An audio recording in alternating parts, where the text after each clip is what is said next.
ನಮಸ್ತೆ, ನಾನು ಅಪರ್ಣಾ ಭಟ್. ನಮ್ಮ ಯೂಟ್ಯೂಬ್ ಚಾನಲ್ ಅಭಿಜ್ಞಾ ಲಾ ಸೀರೀಸ್ಗೆ ನಿಮಗೆಲ್ರಿಗೂ ಸ್ವಾಗತ.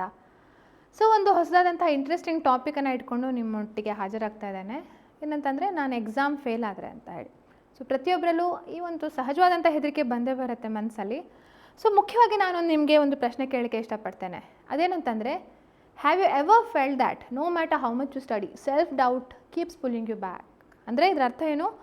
ನೀವು ಎಷ್ಟೇ ಓದಿ, ಎಷ್ಟೇ ದಿನಕ್ಕೆ 8 ಗಂಟೆ ಓದಿ, 16 ಗಂಟೆ ಓದಿ, ಆದರೂ ಸಹ ಇಲ್ಲ ನಂಗೆ ಆಗೋದಿಲ್ಲ ಹೇಳುವಂಥ ನಿಮ್ಮ ಮೇಲೆ ಒಂದು ಸ್ವಯಂ ಸಂಶಯ ಅಥವಾ ಅನುಮಾನ ನಿಮ್ಮನ್ನು ಹಿಂದೆ ಎಳಿತಾ ಉಂಟಾ? ನೀವು ಏನು ನಿಮ್ಮ ಪ್ರಗತಿ ಪಥ ಏನಿದೆ ಅದರಲ್ಲಿ ನೀವು ಸ್ವಲ್ಪ ಮಟ್ಟಿಗೆ ಹಿಂದೆ ಬರ್ತಿದ್ದೀರಾ? ಸೊ ಆಲ್ಮೋಸ್ಟ್ ಐ ಥಿಂಕ್ ಪ್ರತಿಯೊಬ್ಬರಿಗೂ ಹೌದು ಅಂತ ಅನಿಸ್ಬೋದು. ಯಾಕೆಂದರೆ ಪ್ರತಿಯೊಬ್ಬರಿಗೂ ಆ ಘಟ್ಟ, ಆ ಒಂದು ಫೇಸಲ್ಲಿ ಪಾಸಾಗೇ ಬಂದಿರ್ತೀರಿ ಅಲ್ವಾ? ಕೆಲವರು ಅಲ್ಲೇ ಸ್ಟ್ರಕ್ ಆಗಿಬಿಡ್ತೀರಿ, ಕೆಲವರು ಇಲ್ಲ ನಾನು ಇದರಿಂದ ಪಾಸ್ ಆಗಬೇಕು ಹೇಳ್ಕೊಂಡು ಮುಂದುವರೆದಿರ್ತೀರಿ, ಕೆಲವರು ಮತ್ತೆ ಹಿಂದೆ ಹೋಗ್ಬಿಟ್ಟಿರ್ತಾರೆ. ಸೊ ಈ ಪ್ರಶ್ನೆನ ನೀವು ಕೇಳ್ಕೊಂಡಾದ ನಂತರ ಲೆಟ್ಸಿ ಒಂದು ಮನಸ್ಸಲ್ಲಿ ಒಂದು ತಂದ್ಕೊಳ್ಳಿ, ಉತ್ತರ ಹೌದಾ ಇಲ್ವಾ, ಇರಬಹುದಾ ಗೊತ್ತಿಲ್ವಾ. ಸೊ ನಿಮ್ಮ ಏನು ಉತ್ತರ ಮನಸ್ಸಲ್ಲಿದೆ ಅಂತ ಹೇಳಿ ತಂದ್ಕೊಂಡು next let's see. So self doubt. So ಇವತ್ತಿನ ವಿಷಯ ಸೆಲ್ಫ್ ಡೌಟ್ ಅಂದ್ರೇನು? ನಮ್ಮ ಮೇಲೆ ನಾವು ಅನುಮಾನ ಪಡ್ಕೊಳ್ಳುವಂಥದ್ದು. ಸೊ ಆ ಥರ ಏನು ಫೀಲಿಂಗ್ಸ್ ಬರುತ್ತೆ, ಏನು ಥಾಟ್ಸ್ ಬರುತ್ತೆ? ನಾನು ಸರಿನಾ, ಆಮ್ ಐ ಗುಡ್ ಇನಫ್? ನಾನು ಜಡ್ಜ್ ಆಗಲಿಕ್ಕೆ ಸೂಕ್ತವಾ? ಅಥವಾ ನಾನು ಈಗ ಬೇರೆ ಎಕ್ಸಾಮ್ ಬರೀತಿದ್ರೆ ನಾನು LLB ಪಾಸ್ ಆಗ್ಬಹುದಾ? ನಾನು all India bar examination clear ಮಾಡ್ತೇನಾ? ಸೊ ಯಾವಾಗಲೂ ಅಯ್ಯೋ ಪಾಸ್ ಆದರೆ, ಫೇಲ್ ಆದರೆ ಏನು ಮಾಡೋದು? ಅಥವಾ ಕೆಲವು ಸಲ ಪಾಸ್ ಆದರೂ ಏನು ಮಾಡೋದು ಅಂತ ಹೆದರಿಕೆ ಇರುತ್ತೆ. ಕೆಲವೊಂದು ಸಲ ಅಯ್ಯೋ ನಂಗೆ ಅಭ್ಯಾಸನೇ ಇಲ್ಲ, ಜಡ್ಜ್ ಆಗಿ ಗೊತ್ತಿಲ್ಲ ನನಗೆ ಹೇಗಿರುತ್ತೋ ಏನಿರುತ್ತೋ. ಫೇಲ್ ಆದರೂ ಹೆದರಿಕೆ, ಪಾಸ್ ಆದರೂ ಹೆದರಿಕೆ ಇರುತ್ತೆ ಅಲ್ವಾ? ಸೊ ಆ ಫೇಲಿಯರ್ನ ಹೆದರಿಕೆ ಪ್ಲಸ್ ಕಂಪ್ಯಾರಿಸನ್.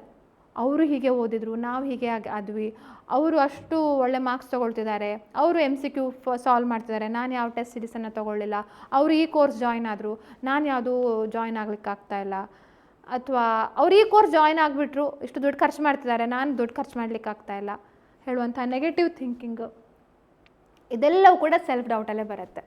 ಓಕೆ, ಸೊ ಸಾಮಾನ್ಯವಾಗಿ ಬರುವಂತಹ ಇದು ನೋಡಿ, ನಾನು ನಿಮ್ಗೆ ಜಸ್ಟ್ ಹೇಳಲಿಕ್ಕೆ ಹೋಗ್ತೇನೆ ಥಾಟ್ಸ್ಗಳು ಹೇಗೆ ಇರ್ಬೋದು ಅಂತೇಳಿ. So I doubt if I can remember all the loss and judgements.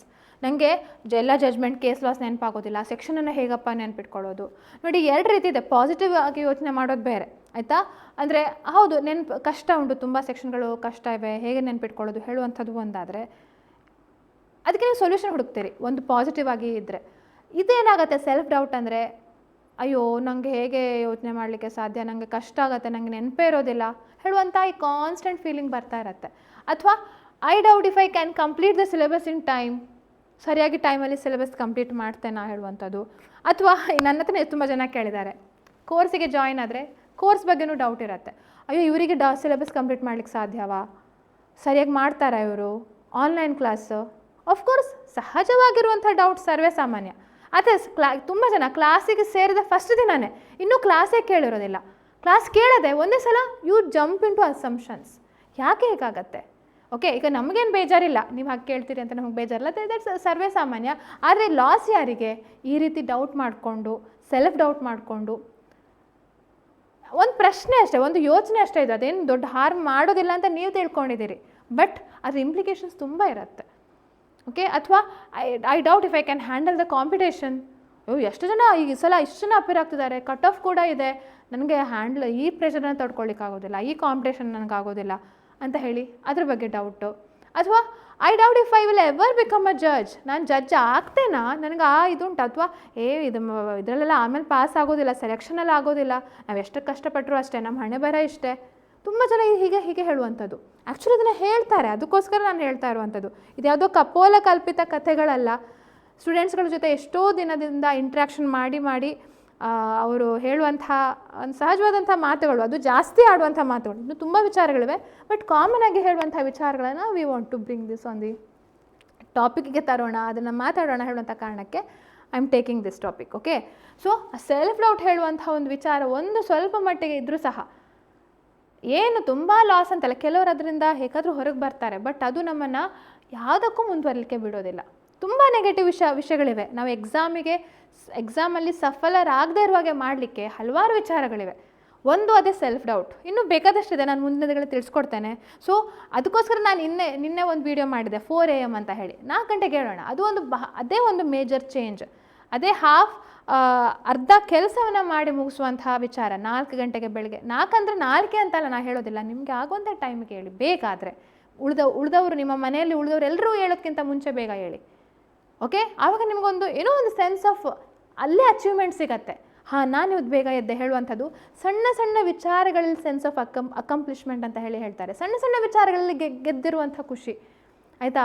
ಅಥವಾ ನೀವು ಇವತ್ತೊಂದು ಟಾಸ್ಕ್ ಮಾಡ್ಕೊಳ್ಳಿ, 5 ಟಾಸ್ಕ್ ಮಾಡ್ಕೊಳ್ಳಿ, ನಾನು ಇವತ್ತು ಇಷ್ಟು ಕೆಲಸ ಮಾಡಿ ಮುಗಿಸ್ತೇನೆ, ಇವತ್ತೊಂದು 5 ಸೆಕ್ಷನ್ಗಳನ್ನು ಓದಿ ಮುಗಿಸ್ತೇನೆ ಅಂತ ಹೇಳಿ ಮನಸ್ಸಲ್ಲಿ ಅಂದ್ಕೊಳ್ಳಿ. ಆ 5 ಸೆಕ್ಷನ್ ಓದಿ ಮುಗಿಸುವಾಗ ನೀವು ನಿಜವಾಗ್ಲೂ ಯಾವ್ದಾದ್ರು ಟ್ರೋಫಿ ಗೆದ್ದಷ್ಟು ಖುಷಿಯು ಈ 5 ಸೆಕ್ಷನ್ಗಳು ಓದಿ ಮುಗಿಸಿದಾಗ ಸೇಮ್ ಒಂದೇ ರೀತಿಯ ಅಕಂಪ್ಲಿಷ್ಮೆಂಟ್ ಫೀಲಿಂಗ್ ಬರುವಂಥದ್ದು, ಆಯಿತಾ? ಸೊ ನೋಡೋಣ ಅದನ್ನು ಹೇಗೆ ನಾವು ಅದನ್ನು ಓವರ್ಕಮ್ ಮಾಡ್ಬೋದು ಅಂತ ಹೇಳುವಂಥದ್ದು. ಬಟ್ ಇದೆಲ್ಲ ಕಾಮನ್ ಆಗಿ ಸಹಜವಾಗಿ ಸ್ಟೂಡೆಂಟ್ಸ್ಗಳಲ್ಲಿರುವಂಥ ಭಾವನೆಗಳು. ಸೊ ಯಾಕೆ ಆಗತ್ತೆ, ಯಾಕೆ ಸೆಲ್ಫ್ ಡೌಟ್ ಯಾಕೆ ಆಗತ್ತಪ್ಪ? ಅದೇ ಆವಾಗಲೂ ನಾವು ಹೇಳಿದಾಗೆ ಸೋಲುವ ಹೆದರಿಕೆ. ಇನ್ನೂ ನಾವು ಸೋಲ್ತೇವೋ ಬಿಡ್ತೇವೋ ಗೊತ್ತಿಲ್ಲ, ಬಟ್ ಸೋಲುವ ಹೆದರಿಕೆ, ಹಾಗೆ ಕಂಪೇರ್ ಮಾಡ್ಕೊಳ್ಳುವಂಥದ್ದು. ಅಥವಾ ನಮ್ಗೆ ಯಾವುದೋ ಒಂದು ಘಟನೆ ಪಾಸ್ಟ್ ಫೇಲಿಯರ್ ಆಗಿರುತ್ತೆ, ಫಸ್ಟ್ ಅಟೆಂಪ್ಟಲ್ಲಿ ಮಿಸ್ ಆಗಿದೆ, ಸೆಕೆಂಡ್ ಅಟೆಂಪ್ಟಲ್ಲಿ ಮಿಸ್ ಆಗಿದೆ, ಅದು ಮತ್ತೆ ಮರುಕಳಿಸುತ್ತಾ ಹೇಳುವಂಥದ್ದು, ಲ್ಯಾಕ್ ಆಫ್ ಕಾನ್ಫಿಡೆನ್ಸ್. ಮತ್ತು ಇನ್ನೊಂದು ಇದೊಂದು ದೊಡ್ಡ ಇದು ನಾನು ಹೇಳುವಂಥದ್ದು ಪರ್ಫೆಕ್ಷನಿಸಮ್ ಅಂತ ಹೇಳ್ತಾವಲ್ಲ, ನಾವು ತುಂಬ ಪರ್ಫೆಕ್ಟ್ ಆಗಲಿಕ್ಕೆ ಸಾಧ್ಯ ಇಲ್ಲ. ಐಡಲಿಸ್ಟ್ ಸೊಸೈಟಿಲಿ ನಾವು ಇಲ್ಲವೇ ಇಲ್ಲ. ಸಣ್ಣ ಪುಟ್ಟ ಕೆಲವೊಂದು ಲೋಪದೋಷಗಳು ಪ್ರತಿ ಒಂದರಲ್ಲೂ ಇದ್ದೇ ಇರತ್ತೆ, ಆಯಿತಾ? ಇಂಥ ಆದರ್ಶ ಸಮಾಜ, ಆದರ್ಶ ಓದು, ಆದರ್ಶವಾದ ವಿದ್ಯಾರ್ಥಿ ಇಲ್ಲ, ಅದು ಕಾಲ್ಪನಿಕ ಮಾತ್ರ. ಅದ್ರ ಕಡೆಗೆ ನಾವು ಹೋಗ್ಬೋದು, ಅದನ್ನು ಪ್ರಯತ್ನ ಪಡಲಿಕ್ಕೆ ಆದಷ್ಟು ಟ್ರೈ ಮಾಡ್ಬೋದು. ಆದರೆ still we still live in ಈ ಏನು ಹೇಳ್ತಾರೆ ಐಡಿಯಲ್ ಸಿಚುವೇಷನಲ್ಲಿ ಇಲ್ಲ. ಇನ್ನು ನಾವು ಇನ್ನೂ ಇಂಪರ್ಫೆಕ್ಟ್ ವರ್ಲ್ಡ್ ಅಂತ ಹೇಳುವಂಥದ್ದು. ಆ ಜಗತ್ತಲ್ಲೇ ನಾವು ಬದುಕ್ತಿರುವಾಗ ನಾವು ಮಾಡುವಂಥ ಕೆಲಸಗಳು ಪರ್ಫೆಕ್ಟ್ ಆಗ್ತಾವ? ಇಲ್ಲ. ಸೊ ಕೆಲವರು ಯಾಕೆ ಹೇಳ್ತಿದ್ದೇನೆ ಅಂತಂದರೆ, ಇದನ್ನು ನಮ್ಮ ಎಕ್ಸಾಮಿಗೆ ಹೇಗೆ ಅಪ್ಲೈ ಮಾಡುವಂಥದ್ದು ಅಂತಂದರೆ, ಈ ಪರ್ಫೆಕ್ಷನಿಸಮ್ ಅಂದರೆ ಈಗ ನಾನು 1ರಿಂದ 100ಕ್ಕೆ ಅಷ್ಟೂ ಸೆಕ್ಷನ್ಗಳನ್ನು ಓದಿ ಮುಗಿಸ್ಬೇಕು ಅಂತ ಹೇಳುವಂಥದ್ದು ಕೆಲವರಲ್ಲಿರುತ್ತೆ. ಅದು ಮುಗಿಸ್ದಿದ್ರೆ ಮನಸ್ಸಿಗೆ ಸಮಾಧಾನನೇ ಇಲ್ಲ. ಅಥವಾ ಯಾವುದೊಂದು ಬುಕ್ ತೊಗೊಂಡಿರ್ತೀರಿ, ಅದರಲ್ಲಿ ಎಲ್ಲ ಟಾಪಿಕ್ಗಳು ಇರಬೇಕು, ಅದು ಇಂಪಾರ್ಟೆಂಟ್ ಇರಲಿ ಇಲ್ಲದೇ ಇರಲಿ, ಯಾಕೆ ಇದನ್ನು ಬಿಟ್ಟುಬಿಟ್ಟಿದ್ದಾರೆ ಟಾಪಿಕ್ಕು, ಅಥವಾ ನಾನು ಯಾಕೆ ಓದಿಲ್ಲ ಈ ಟಾಪಿಕ್ಕು? ಸೊ ಓವರ್ ಥಿಂಕಿಂಗ್ ಅಥವಾ ಪರ್ಫೆಕ್ಷನಿಸಮ್ ಹೇಳುವಂಥ ಅದನ್ನು ಒಂದು ಭ್ರಮೆಗೆ ಸಿಲುಕಿಬಿಡ್ತೇವೆ ನಾವು, ಆಯಿತಾ? ಸೊ ಪರ್ಫೆಕ್ಷನಿಸಮ್ ಹೇಳುವಂಥ ಆ ಭ್ರಮೆಯಲ್ಲಿ ಸಿಲುಕಬೇಡಿ. ಎಷ್ಟು ಸಾಧ್ಯವೋ ನಮ್ಮ ಕೈಲಿ ಎಷ್ಟು ಸಾಧ್ಯವೋ ಅಷ್ಟು ಮಾಡ್ತಾ ಹೋಗೋಣ, ಆಯಿತಾ?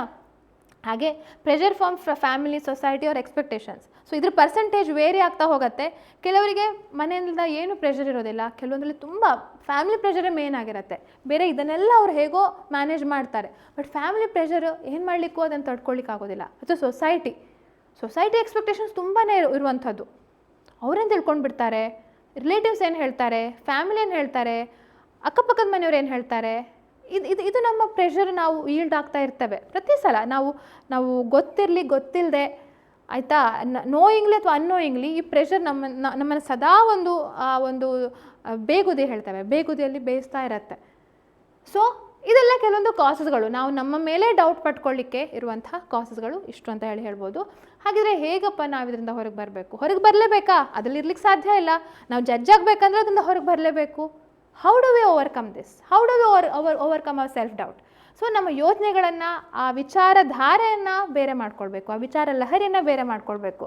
ಸೊ ಹೌದು, ನಾನು ಮಾಡಬಲ್ಲೆಯಾ ಹೇಳುವಂಥ ಡೌಟ್ ಇದೆ, ಹಾಗಂತ ಹೇಳಿ ಇಂಪ್ರೂವ್ ಮಾಡ್ಕೊಳ್ಳಿಕ್ಕೆ ಸಾಧ್ಯ ಅಲ್ವಾ? ಸೊ ಅದನ್ನು ಪಾಸಿಟಿವ್ ಡೈರೆಕ್ಷನ್ಗೆ ತಿರುಗಿಸಿ. ನಾನು ಕಲಿತಿದ್ದೇನೆ, ಎಲ್ಲರೂ ಏನು ಪರ್ಫೆಕ್ಟ್ ಅಲ್ಲ, ನಾನು ಕಲಿತಿದ್ದೇನೆ, ಅದನ್ನು ಇಂಪ್ರೂವ್ ಮಾಡ್ಕೊಳ್ತಿದ್ದೇನೆ. I am learning and improving every day, ಆಯಿತಾ? ಸೊ ನಿಮ್ಮ ಥಾಟ್ಸ್ಗಳು ಹೌದು ಅದೇ ವಿಚಾರಗಳು, ಅದನ್ನು ಬೇರೆ ರೀತಿಯಲ್ಲಿ ಕನ್ವರ್ಟ್ ಮಾಡ್ಕೊಳ್ಳಿ. ಹಾಗೆ ಕಂಪೇರ್ ಮಾಡ್ಕೊಳ್ಬೇಡಿ, ಓಕೆ? ನಾವು ಬೆಳೆದು ರೈಟ್ ಫ್ರಮ್ ನೋಡಿ, ಹುಟ್ಟಿರುವಂಥ 2 ಮಕ್ಕಳು ಒಂದೇ ದಿನ ಒಂದೇ ಸಮಯ ಹುಟ್ಟಿದ್ರು ಸಹ ಅವರ ಇದು ಬೇರೆನೇ ಅಲ್ವಾ? ತಂದೆ ತಾಯಿ ಬೇರೆ ಇರ್ತಾರೆ. ಅಥವಾ ಅವಳಿ ಜವಳಿ ಆಗಿದ್ರು ಸಹ ಅವರ ವಿಚಾರಧಾರೆಗಳು ಬೇರೆನೇ ಇರ್ತವೆ. ಸೊ ಹಾಗಿರುವಾಗ ನಾವು ಹೇಗೆ ಒಂದು ಸೆಕ್ಷನ್ ಬಗ್ಗೆ ಸಹ ನಾವು, ಅಂದರೆ ಜುಡಿಷಿಯರಿ ಎಕ್ಸಾಮ್ ಆಗಿದ್ದಕ್ಕೆ ಹೇಳ್ತಾ ಇರುವಂಥದ್ದು, ಒಂದು ಸೆಕ್ಷನ್ ಅವರಿಗೆ ಬರುತ್ತೆ, ನನಗೆ ಬರೋದಿಲ್ಲ, ನನಗೆ ಅರ್ಥ ಆಗ್ತಿಲ್ಲ ಹೇಳುವಂಥದ್ದಕ್ಕೂ ಕೂಡ ಕಂಪೇರ್ ಮಾಡ್ಕೊಳ್ಬಾರ್ದು, ಆಯಿತಾ? ಸೊ ನಮ್ಮ ಪ್ರೋಗ್ರೆಸ್ ಬಗ್ಗೆ ನಾವು ಗಮನ ಕೊಡಬೇಕು. ಹಾಗೆ ಇನ್ನೊಂದು, ನಾನು ಆವಾಗಲೇ ಹೇಳಿದಾಗೆ ಸಣ್ಣ ಸಣ್ಣ ವಿನ್ಗಳು, ಸಣ್ಣ ಗೆಲುವುಗಳ ಬಗ್ಗೆ ನಾವು ಕಾನ್ಸಂಟ್ರೇಟ್ ಮಾಡೋಣ. ಹೌದು, ನಾವು CPC ಓದಿ ಮುಗಿಸ್ಬೇಕು. CPC ಇಸ್ ಒಂದು ತುಂಬ ದೊಡ್ಡದಾದಂಥ ಒಂದು ಸಬ್ಜೆಕ್ಟ್. ಸೊ 50 ಗಟ್ಟಲೆ ಆರ್ಡರ್ಸ್ಗಳಿವೆ. 50 ಆರ್ಡರ್ಸ್ಗಳನ್ನ ನಾವು ಓದಿ ಮುಗಿಸ್ತೇವೆ ಅಂತ ಹೇಳುವಂಥ ಒಂದು ಗೆಲುವು ಒಳ್ಳೆಯದಾಗತ್ತಾ? ಅಥವಾ ಪ್ರತಿದಿನ ಒಂದೊಂದು ಆರ್ಡ್ರ್ ಓದಿ ಮುಗಿಸ್ತೇನೆ ಹೇಳುವಂಥ 50 ಗೆಲುವುಗಳು ನಮಗೆ ಜಾಸ್ತಿ ಬೆನಿಫಿಟ್ ಕೊಡುತ್ತಾ ಅಲ್ವಾ? ಸೊ ನಾವು ಪ್ರತಿದಿನ ಡೈಲಿ ಟಾರ್ಗೆಟನ್ನು ಸೆಟ್ ಮಾಡ್ಕೊಳ್ಳೋಣ. ಈ ದಿನ ಇವತ್ತು ನಾನು ಇಷ್ಟು ಮಾಡಬಲ್ಲೆನೆ ಅಂತ ಹೇಳುವಂಥದ್ದು. ಇವತ್ತು ನನಗೆ ಎಷ್ಟು ಸಾಧ್ಯವಾ? ಹಾಂ, ಖಂಡಿತ ಸಾಧ್ಯ. ಇವತ್ತು ನಾನು 4 ಡಿಫ್ರೆನ್ಸ್ಗಳನ್ನು ಓದಿ ತಿಳ್ಕೊಳ್ತೇನೆ. Criminal misappropriation, criminal breach of trust ಅಂದರೆ ಅದ್ರ ಡಿಫ್ರೆನ್ಸ್ ತಿಳ್ಕೊಳ್ತೇನೆ. ಇವತ್ತು ರಾಬರಿ ಮತ್ತು ಡಕಾಯಿತಿ ಬಗ್ಗೆ ಡಿಫ್ರೆನ್ಸ್ ತಿಳ್ಕೊಳ್ತೇನೆ. ಅಥವಾ ಇವತ್ತು ಅಬೇಟ್ಮೆಂಟ್ ಮತ್ತು ಕಾನ್ಸ್ಪಿರಸಿ ಬಗ್ಗೆ ಡಿಫ್ರೆನ್ಸ್ ತಿಳ್ಕೊಳ್ತೇನೆ. ಅಥವಾ ಡಿಕ್ರಿ ಮತ್ತು ಜಜ್ಮೆಂಟ್ ಬಗ್ಗೆ ಡಿಫ್ರೆನ್ಸ್ ತಿಳ್ಕೊಳ್ತೇನೆ. ಸೊ 4 ಇದ್ರ ಬಗ್ಗೆ ಓದ್ತೇನೆ ಅಂತ ಹೇಳಿ. ಆ 4 ಓದಿ ಮುಗಿಸಿದಾಗ ನಿಮಗೆ ಅದೇ ಖುಷಿ ಸಿಗುವಂಥದ್ದು, ಅದೇ ನೆಕ್ಸ್ಟ್ ಬೂಸ್ಟ್ ಮಾಡುವಂಥದ್ದು. ಆಗ ನಿಮಗೆ ಗೊತ್ತಿಲ್ಲದೆ ಇರುವ ಹಾಗೆ ನಿಮ್ಮ ಸೆಲ್ಫ್ ಡೌಟ್ ಕ್ಷೀಣ ಆಗ್ತಾ ಹೋಗುತ್ತೆ. ಆಯಿತಾ? ಸೊ ಇದೊಂದು ಸಣ್ಣ ಸಣ್ಣ ಗೆಲುವುಗಳನ್ನಾಗಿ ಪರಿವರ್ತನೆ ಮಾಡ್ಕೊಳ್ಳಿ. ಡೈಲಿ ಟಾರ್ಗೆಟನ್ನು ಸೆಟ್ ಮಾಡ್ಕೊಳ್ಳಿ. Daily, weekly, monthly, quarterly, yearly, 5 yearly ಈ ರೀತಿ ಎಲ್ಲ ಟಾರ್ಗೆಟ್ಗಳನ್ನು ಸೆಟ್ ಮಾಡಲಿಕ್ಕೆ ಇರುತ್ತೆ. ನೀವೀಗ ಇನ್ಸ್ಟಾಗ್ರಾಮ್ ಅಲ್ಲ, ಮುಂಚೆನೂ ಇರ್ತಿತ್ತು. ಈ ಕೆಲವೊಂದು ಡೈರಿಗಳೆಲ್ಲ ಬರ್ತವೆ ಟಾರ್ಗೆಟ್ಸ್ಗಳದ್ದು, ಅಥವಾ ಟು ಡೂ ಲಿಸ್ಟ್ ಅಂತ ಹೇಳುವಂಥ ಇದು ಪ್ಲ್ಯಾನರ್, ಹೊಸ ಫ್ರೀಯಾಗೂ ಕೂಡ ಸಿಗ್ತವೆ. ಸೊ ಜಸ್ಟ್ ಒಂದು ಶೀಟನ್ನು ಡೌನ್ಲೋಡ್ ಮಾಡ್ಕೊಂಡು ನೋಡಿ, ನೀವೇ ನಿಮ್ಮ ನೋಟ್ಬುಕ್ಕಲ್ಲಿ ಬರ್ಕೊಳ್ಬೋದು. ಡೈಲಿ ಟಾರ್ಗೆಟ್ಸ್ಗಳು, ಒಂದು 5 ಡೈಲಿ ಟಾರ್ಗೆಟ್ಸ್ಗಳು, ಹ್ಯಾಬಿಟ್ ಟ್ರ್ಯಾಕರ್, ಹಲವಾರು ನಿಮಗೆ ಟೂಲ್ಸ್ಗಳಿವೆ ಈ ಥರ ನಿಮ್ಮ ಸಿಸ್ಟಮನ್ನು ಡೆವಲಪ್ ಮಾಡ್ಕೊಳ್ಳಿಕ್ಕೆ. ಆಯಿತಾ? ಹಾಗೆ ಇನ್ನೂ ಇದೆ, ನಿಮ್ಮನ್ನು ನಂಬಿ ಹಾರ್ಡ್ ವರ್ಕ್. ಕಷ್ಟಪಡ್ತೀರಿ, ಅದು ಸಹ ನಾನು ಕಷ್ಟಪಟ್ಟಿಲ್ಲ, ನಾನು ಕಷ್ಟಪಟ್ಟಿದ್ದು ಸಾಕಾಗಲಿಲ್ಲ ಹೇಳುವಂಥ ಭಾವನೆ ಬರುತ್ತೆ. ಇಲ್ಲ, ನೀವು ಎಷ್ಟೇ ಓದಿರಿ, ಆಯಿತು ನನ್ನ ಪರಿಸ್ಥಿತಿಗೆ ನನಗೆ ಇಷ್ಟೇ ಓದಲಿಕ್ಕೆ ಸಾಧ್ಯ ಆಯಿತು, ಏನೋ ನಂಗೆ ಕಷ್ಟ ಬಂತು, ನನಗೇನೋ ಹುಷಾರಿರಲಿಲ್ಲ, ಅಥವಾ ನಂಗೆ ಮನಸ್ಸಿರಲಿಲ್ಲ ಈ ಸಲ, something I was suffering from some psychological problem, ಅಥವಾ ಸೈಕಾಲಜಿಕಲ್ ಅಲ್ಲದಿದ್ದರೆ ಆ್ಯಕ್ಚುಲ್ ಫೈನಾನ್ಷಿಯಲ್ ಪ್ರಾಬ್ಲಮ್ ಇದ್ದಿರ್ಬೋದು, ದುಡಿಲೇಬೇಕು ಅಂತ ಕಷ್ಟ ಇತ್ತು, ಅಥವಾ ಫ್ಯಾಮಿಲಿ ಪ್ರಾಬ್ಲಮ್ ಇತ್ತು. ಆಯಿತು, ನಾನು ಎಷ್ಟು ಓದಿದ್ದೇನೆ ಸಾಕು ನನಗಷ್ಟೇ. ಅಷ್ಟಾದರೂ ನೀವು ನಂಬಿ ಅಲ್ಲ, ನೀವು ಓದಿದಷ್ಟು ನಂಬಿ. ತುಂಬ ನೀವು ಅಂದ್ಕೊಂಡದಷ್ಟು ಓದಲಿಕ್ಕೆ ಸಾಧ್ಯ ಆಗಲಿಲ್ಲ, ಹಾಗಂತ ಹೇಳಿ ನಮ್ಮ ಮೇಲೆ ನಂಬಿಕೆ ಇಟ್ಕೊಳ್ತಾರೆ ಹೇಗಾಗತ್ತೆ ಅಲ್ವಾ? ಸೊ ಪದೇ ನಾನು ನೆನ್ಪು ಮಾಡ್ಕೊಳ್ಳಿ, ನಾನು ಓದಿದ್ದೇನೆ, ನಾನು ರೆಡಿ ಇದ್ದೇನೆ, ನಾನು ಎಕ್ಸಾಮ್ ಎಷ್ಟು ಆಗುತ್ತೋ ಅಷ್ಟು ಬರಲಿಕ್ಕೆ ರೆಡಿ ಇದ್ದೇನೆ ಅಂತ ಹೇಳುವಂಥದ್ದು ಮಾಡಿಟ್ಕೊಳ್ಳಿ. ಪ್ಲಸ್ ವಿಜುವಲೈಸ್ ಸಕ್ಸಸ್ಸನ್ನು ನಾವು ಅದನ್ನು ಕಲ್ಪನೆ ಮಾಡ್ಕೊಳ್ಬೇಕು. ನಾನು ಜಡ್ಜ್ ಆದರೆ ಹೇಗಿರ್ತೇನೆ, ಈಗ ನನ್ನ ಪರಿಸ್ಥಿತಿ ಹೇಗೆ, ಜಡ್ಜ್ ಆದರೆ ನನ್ನದು ಜೀವನ ಹೇಗೆ ಚೇಂಜ್ ಆಗ್ಬೋದು. ನಾನು ಕೇವಲ ಜಡ್ಜ್ ಅಂತ ಹೇಳ್ತಾ ಇಲ್ಲ, ನಿಮ್ಮ ಕನಸು, ನೀವು ಯಾವುದೋ ಒಂದು ಕನಸು ಇಟ್ಕೊಂಡಿರ್ತೀರಿ, ಆ ಗುರಿ ತಲುಪಿದಾಗ ನಾನು ಹೇಗೆ ನನ್ನ ಜೀವನದಲ್ಲಿ ಎಂಥ ಡಿಫ್ರೆನ್ಸನ್ನು ತರ್ಬೋದು ಅದು ಅಲ್ವಾ? ಸೊ ಅದನ್ನು ವಿಜುವಲೈಸ್ ಮಾಡ್ಕೊಳ್ಳಿ ಪ್ರತಿ ಸಲ. ಎಕ್ಸಾಮ್ ಅಥವಾ ಅದ್ರ ನಂತರ ಜೀವನ ಬೇಡ, ಎಕ್ಸಾಮ್ ಬರಿತಾ ಇರೋದನ್ನು ಇದು ಮಾಡ್ಕೊಳ್ಳಿ. ಎಕ್ಸಾಮಲ್ಲಿ ಎಲ್ಲದೂ ನಾನು ಕರೆಕ್ಟ್ ಬರಿತಾ ಇದ್ದಾಗೆ, ಯಾವುದೇ ಟೆನ್ಷನ್ ಮಾಡ್ಕೊಳ್ಳೋದೆ, ಆರಾಮಾಗಿ ಎಲ್ಲ ಟಿಕ್ ಮಾರ್ಕ್ ಮಾಡ್ತಾ ಇರುವ ಹಾಗೆ, ಯಾವುದೇ ಗಾಬರಿ ಇಲ್ಲದೆ ಆರಾಮ್ ನಗ್ನಗ್ತಾ ಎಕ್ಸಾಮಲ್ಲಿ ಆನ್ಸರ್ ಮಾಡ್ತಾ ಇರುವ ಹಾಗೆ, ಈ ರೀತಿ ಸಕ್ಸಸ್ಸನ್ನು ವಿಜುವಲೈಸ್ ಮಾಡ್ಕೊಳ್ಳಿ. ಅದೇ ಸಣ್ಣ ಸಣ್ಣ ವಿನ್ಸ್ಗಳು ಸಕ್ಸಸ್ಗಳಾಗ್ತವೆ. ಹಾಗೆ ಅವಾಯ್ಡ್ ನೆಗೆಟಿವಿಟಿ ಎಟ್ ಆಲ್. ನಿಮ್ಮ ಸುತ್ತಮುತ್ತಲು ಯಾವುದೇ ನೆಗೆಟಿವ್ ವ್ಯಕ್ತಿಗಳು, ನೆಗೆಟಿವ್ ಮಾತುಗಳಿದ್ದರೆ ನಿಮ್ಮ ಮೇಲೆ ನಿಮಗೆ ಡೌಟ್ ಮಾಡುವಂಥದ್ದು. ಸೊ ಯಾರಾದರೂ ಇರ್ತಾರೆ, ಏನಪ್ಪ ನೀನು ಅಂತ ಹೇಳ್ತಾರೆ, ನೀ ಎಂತ ಓದೋದು ಅಂತ ಹೇಳಿ, ಅಥವಾ ನೀ ಓದೋದು ಎಷ್ಟು ನಂಗೆ ಗೊತ್ತುಂಟು ಹೇಳ್ತಾರೆ. ಬೇಡ, ಬಿಟ್ಬಿಡಿ, ಮಾತಾಡಿ, ಬಟ್ ಆ ವಿಚಾರದ ಬಗ್ಗೆ ಏನಾದರೂ ಹೇಳಿದರೆ ಮನಸ್ಸಿಂದ ತೆಗೆದುಹಾಕ್ಬಿಡಿ. So only positivity.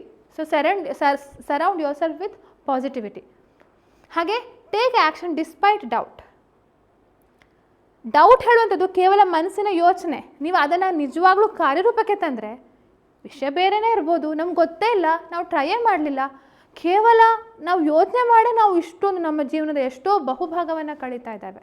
Isn't it? So ಅದಕ್ಕೋಸ್ಕರ ಒಂದು ಲಾಸ್ಟ್ ಮಾತು ಹೇಳ್ತೇನೆ, doubt is just a thought. ಅದೊಂದು ಕೇವಲ ಒಂದು ವಿಚಾರ ಮಾತ್ರ ಅಷ್ಟೇ, ಅದಕ್ಕೆ ಪವರ್ ಇಲ್ಲ. It has no power unless you believe it.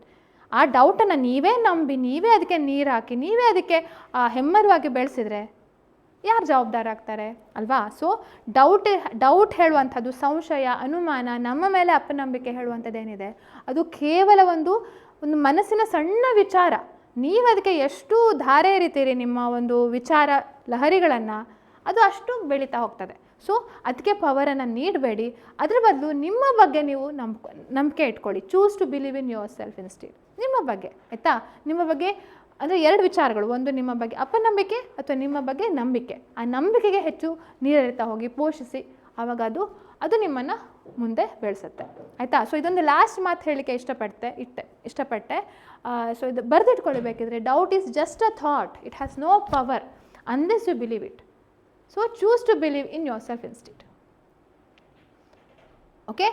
Yes. So ನೀವು ಕಮೆಂಟ್ ಸೆಕ್ಷನಲ್ಲಿ ಹಾಕಬೇಕಿದ್ರೆ what is one self doubt thought you want to overcome, ಅಥವಾ ನಾರ್ಮಲಾಗಿ ಜನರಲಾಗಿ ಏನೇನು ಸೆಲ್ಫ್ ಡೌಟ್ಸ್ಗಳು ಬರ್ತವೆ ನಿಮಗೆ, ನಿಮ್ಮ ಬಗ್ಗೆ ಏನೇನು ಅಪನಂಬಿಕೆಗಳು ಬರ್ತವೆ, ಎಕ್ಸಾಮ್ ಪಾಸ್ ಮಾಡಲಿಕ್ಕಾಗೋದು, ಅಥವಾ ನ್ಯೂ ಕ್ರಿಮಿನಲ್ಸ್ಗಳ ಬಗ್ಗೆ ಹೊಸ ಡೌಟ್ಸ್ ಇದೆ ಈಗ ಎಲ್ರಿಗೂ. ನಮಗೆ ಹೇಗೆ ಸೆಕ್ಷನ್ ನೆನ್ಪಿಟ್ಕೊಳ್ಳೋದು ಹೇಳುವಂಥದ್ದು. ಮುಂಚೆ ಬರೀ IPSCಗೆ ಮಾತ್ರ ಇತ್ತು ಡೌಟ್. ನನಗೆ ಗೊತ್ತಿರೋ ಪ್ರಕಾರ IPSC ಸೆಕ್ಷನ್ಸ್ಗಳು ತುಂಬ ಇವೆ, ಹೇಗೆ ನೆನ್ಪಿಟ್ಕೊಳ್ಳೋದು ಅಂತ ತುಂಬ ಜನ ಮೊದಲು ಕೇಳ್ತಿದ್ರು. ಈಗ ಆ ಪೊಸಿಷನ್ನೇ ಚೇಂಜ್ ಆಗಿದೆ. ಪಾಪ ಒಂದು IPSCಯಲ್ಲಿ ಅದ್ರ ಬದಲು 3 ಕ್ರಿಮಿನಲ್ಸ್ಗಳು ಬಂದಿವೆ, ಪ್ಲಸ್ ಹಳೆ ಕ್ರಿಮಿನಲ್ಸ್ಗಳು ಓದಿಟ್ಕೊಳ್ಬೇಕು. ಅದನ್ನು ಹೇಗೆ ನೆನ್ಪಿಟ್ಕೊಳ್ಳೋದು ಹೇಳುವಂಥದ್ದು ದೊಡ್ಡ ಡೌಟ್ ಅಲ್ವಾ. ಸೊ ನಿಮಗೆ ಹೌದು ಅನಿಸಿದರೆ, ಈ ವಿಚಾರ ಹೌದು ಅನಿಸಿದರೆ ಖಂಡಿತವಾಗಿಯೂ ಕಮೆಂಟ್ ಸೆಕ್ಷನಲ್ಲಿ ಟೈಪ್ ಮಾಡಿ, ಅಥವಾ ನಿಮ್ಮ ಸೆಲ್ಫ್ ಡೌಟ್ ಏನು ಅಂತ ಹೇಳಿ ಹಾಕಿ. ಓಕೆ, ಸೊ ಇದಿಷ್ಟು ಈ ಒಂದು ಮೋಟಿವೇಶ್ನಲ್ ವೀಡಿಯೋ. ಸೊ ಪ್ರತಿದಿನ ಐ ಡೋಂಟ್ ನೋ, ಬಟ್ ಆಗಾಗ ರೆಗ್ಯುಲರ್ ಆಗಿ ಈ ಎಕ್ಸಾಮ್ ಟೈಮಲ್ಲಿ I want to bring more and more motivation videos, so that ನಿಮ್ಮ ಆ ಒಂದು ಮೋಟಿವೇಶನ್ ಲೆವೆಲ್ ಯಾವಾಗಲೂ ಹೈ ಇರಲಿ ಅಂತ ಹೇಳಿ. ಆ ಎಕ್ಸಾಮ್ ಬರೆಯುವಂತಹ ಇದು ಕೆಲವೊಂದು ಸಲ ಏರುಪೇರು ಆಗ್ತಾ ಇರತ್ತೆ. Because even I was an aspirant some few years ago. ನಾನು ಕೂಡ ಆಸ್ಪಿರೆಂಟ್ ಆಗಿದ್ದೆ, ನನಗೂ ಕೂಡ ಗೊತ್ತಾಗತ್ತೆ ಹೇಗೆ ಆ ಭಾವನೆಗಳ ಇದು ಏರುಪೇರು ಆಗತ್ತೆ, ಆವಾಗ ನಮಗೆ ಹೇಗೆ ಫೀಲ್ ಆಗುತ್ತೆ. ಸಮಾಜ ಇನ್ನು ಎಕ್ಸಾಮ್ ಅಂದರೆ ಕೆಲಸ ನಮಗೆ ಇನ್ನೂ ಸರಿಯಾಗಿ ಗಟ್ಟಿರೋದಿಲ್ಲ, ಸ್ಯಾಲ್ರಿ ಬಗ್ಗೆ ಯೋಚನೆ ಇರುತ್ತೆ, ಟೈಮ್ ಇರೋದಿಲ್ಲ, ಮತ್ತು ಇನ್ನೂ ಬೇರೆ ಬೇರೆ ಪ್ರೆಷರ್ಸ್ಗಳಿರ್ತವೆ, ಸೊಸೈಟಲ್ ಪ್ರೆಷರ್ಸ್.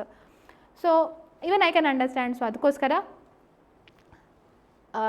ನಿಮ್ಮ ಏನಾದರೂ ಭಾವನೆ ಇದ್ದರೆ ಖಂಡಿತವಾಗಿಯೂ ಕಮೆಂಟ್ ಮಾಡಿ ತಿಳಿಸಿ ಅಂತ ಹೇಳ್ತಾ, ಹಾಗೆ ಎಕ್ಸಾಮ್ಗೆ ಸಂಬಂಧಪಟ್ಟ ಹಾಗೆ ನಿಮಗೆ ಕೋರ್ಸಸ್, ಜುಡಿಷಿಯರಿ ಎಕ್ಸಾಮ್ಗೆ ಸಂಬಂಧಪಟ್ಟ ಹಾಗೆ ಕೋರ್ಸಸ್ಗಳ ಒಂದು ಅವಶ್ಯಕತೆ ಇದ್ದರೆ ನಮ್ಮ ಅಭಿಜ್ಞಾ ಲಾ ಸೀರೀಸ್ ಆ್ಯಪ್ ಅಂತ ಇದೆ, ಅದರಲ್ಲಿ ನೀವು ಚೆಕ್ ಮಾಡಿ ನೋಡ್ಬೋದು. ಹೊಸದಾಗಿ 3 months ಕೋರ್ಸ್ ಫಾರ್ ಫಿಲಿಮ್ಸ್ ಅದನ್ನು ಪ್ರಾರಂಭ ಮಾಡಿದ್ದೇವೆ. ಪ್ರಾರಂಭವಾಗಿ ಒಂದು 10 ದಿನ ಆಗಿದೆ ಅಷ್ಟೇ. ಜಾಯ್ನ್ ಆಗ್ಬೋದು, ಎನಿ ಟೈಮ್ ಜಾಯ್ನ್ ಆಗ್ಬೋದು, 1 ತಿಂಗಳಾಗಿದ್ರೂ ಜಾಯ್ನ್ ಆಗ್ಬೋದು. ಯಾಕೆಂದರೆ ದೇ ಕನ್ಸಿಸ್ಟ್ ಆಫ್ ರೆಕಾರ್ಡೆಡ್ ವೀಡಿಯೋಸ್ಗಳು. ಸೋಮವಾರದಿಂದ ಶುಕ್ರವಾರ ತನಕ ರೆಕಾರ್ಡೆಡ್ ವೀಡಿಯೋಸ್ಗಳಿರ್ತವೆ, ಹಾಗೂ ಬುಧವಾರ ಲೈವ್ ಕ್ಲಾಸ್ ಇರುತ್ತೆ, MCQ ಎಲ್ಲ ಸಾಲ್ವ್ ಮಾಡ್ತೇವೆ. ಸೊ ಲಿಂಕನ್ನು ಕ್ಲಿಕ್ ಮಾಡ್ಬೋದು, ಅಥವಾ ಕೋರ್ಸಸ್ಗಳು ಚೆಕ್ ಮಾಡಿ ನೋಡ್ಬೋದು. ಸೊ ಅದರ ಲಿಂಕನ್ನು ನಾವು ನಮ್ಮ ವಿಡಿಯೋ ಡಿಸ್ಕ್ರಿಪ್ಷನ್ ನೀಡಿದ್ದೇವೆ. ಸೊ ಇಲ್ಲಿ ನಿಮ್ಗೆ ಕಾಣ್ತಾ ಇರುವಂತಹ ಇದರಲ್ಲೂ ಕೂಡ ವಿಡಿಯೋದಲ್ಲೂ ಕೂಡ ಸ್ಕ್ರೋಲ್ ಆಗ್ತಾ ಇರುವಂಥ ನಂಬರ್ ಏನಿದೆ 9036201870, ಈ ನಂಬರ್ ಕೂಡ ಕಾಂಟ್ಯಾಕ್ಟ್ ಮಾಡಿ ಕೇಳ್ಬೋದು ಅಂತ ಹೇಳ್ತಾ ಈ ವಿಡಿಯೋನ ಮುಗಿಸ್ತಾ ಇದ್ದೇನೆ. ಸೊ ಮತ್ತೊಮ್ಮೆ ಹೇಳ್ತಿದ್ದೇನೆ, ಲೈಕ್, ಕಮೆಂಟ್, ಶೇರ್, ಸಬ್ಸ್ಕ್ರೈಬ್ ಮಾಡಲಿಕ್ಕೆ ಮರಿಬೇಡಿ. See you in my next video. ನಮಸ್ತೆ, ಬಾಯ್.